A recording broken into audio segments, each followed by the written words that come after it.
Hello everyone. Sorry here. Thank you so much for joining me for some more Kendra Card Challenge inspiration. This is our March hop, and I'm going to be working with Kraftin Kimmies today. So to start off, I'm going to create my own background using the stencil. And I know this is a little bit weird because I'm putting the ink right on the stencil and it's not going on the paper. But what I'm trying to do is get a buildup of ink where I want it. And when I bring in my brush, I'm going to smooth it out and it's going to give this grungy, messy look to it. If I had just done the ink or the brush directly to the stencil, then you'd get a more clean look. The ink color that I'm using is from Kraftin Kimmies, and it is called Blue Bay, and it's a hybrid ink. So I wanted to see if I could splatter it. I thought maybe I could. It doesn't work that great. Potentially I didn't do it well enough, but it seemed that when I added water to this ink, it kind of got chunky.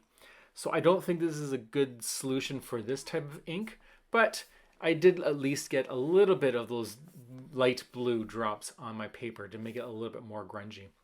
And now I'm going to put the ink directly on paper. Instead of trying to find cardstock that matches this color, if you do this just on the edges, then you will have matching paper. But do keep in mind that this will use excess ink when doing this technique. So what I'm doing now is just fixing it up so I don't see any white when I put my paper back down. I just want to see a nice blue border. The ink will smooth out a bit, not too much, but a bit, so it won't be so streaky when it's done. Now to start building my shaker parts.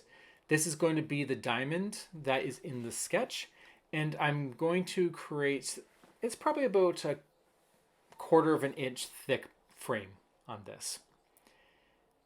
And of course it didn't die cut that well, so I'm just going to trim that off. It's not too bad, it's just a little bit of fluff on the sides, and I'm just going to take some scissors and trim that off. And that's going to be the frame. But I don't want the big white border, so what I did was I cut another one out, and then I'm going to trim off the stitch.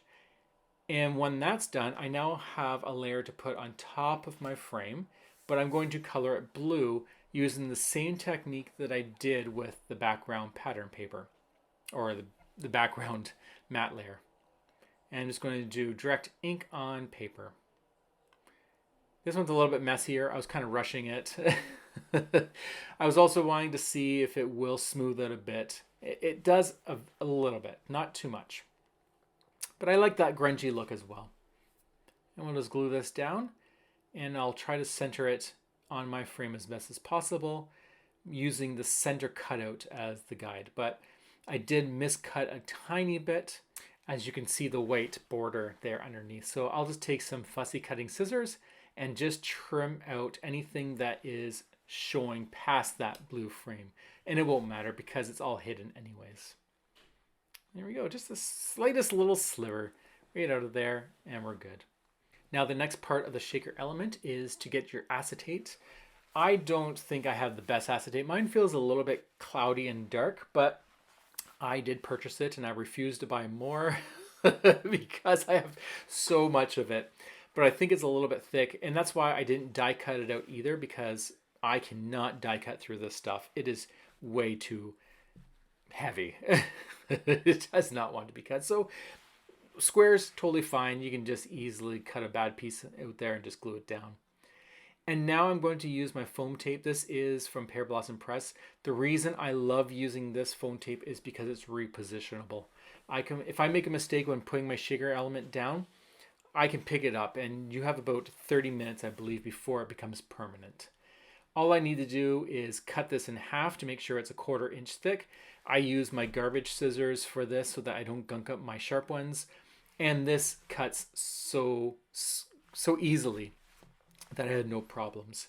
And it's just a nice quality tape. So now we'll glue down my matte layer. You'll see that there's a hole in the center. That was the square I used for the extra layer on my shaker elements that I colored blue. Instead of wasting another piece of paper, this was all going to be hidden anyways. And since I was making using nested dies, I have this extra square here that I can put in the center. And I just need a little bit. I don't need it to be filled, that center hole. I just need a little bit so that when I glue my tire track paper down, that's not going to sag in the center. Now this tire track is, if you look at the sketch in the corner here, that's going to be my center element. Now the sketch says to use pattern paper, but you don't need to. That's just a suggestion. So for me, what I've decided to do is just create my own background using the products from Kraftin Kimmies, but following the sketch idea. So we have the center in the center element, and then we have our shaker bit, which is the triangle. And then I have all the little elements inside, which are just pink and blue shiny elements that I found in my stash. So there we go. There's my nice shaker. It's all coordinating. It's looking nice. But I forgot my sentiment. So I'm going to be doing this. And I don't know why I do this. I think it's more like I dare. I'm daring myself to do this. Because I totally 100% could have taken off the shaker element before stamping, and I could have put it in my MISTI and everything, but I went and tried this.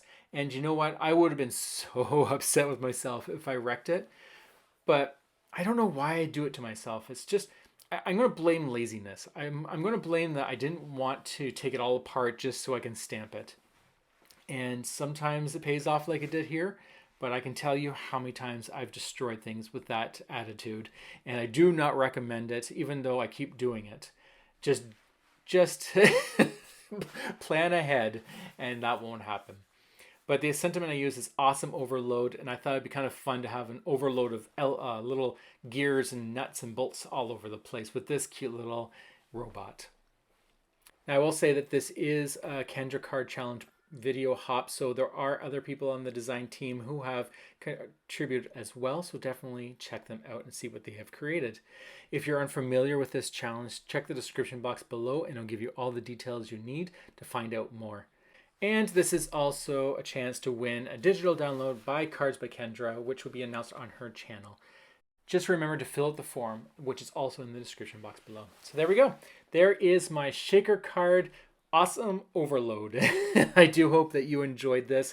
And please don't forget to check out the other designers who've created cards as well for more inspiration on what you can do with Kendra Card Challenge number 13. This is the last month for this challenge, and then until number 14 comes out. So do not forget to submit all your cards on the Facebook group, because there are a lot of amazing prizes to be won. So check it out, submit as much as you can, and create happily. I do hope you enjoy this. I will talk to you all later. Take care and have a great day. Bye.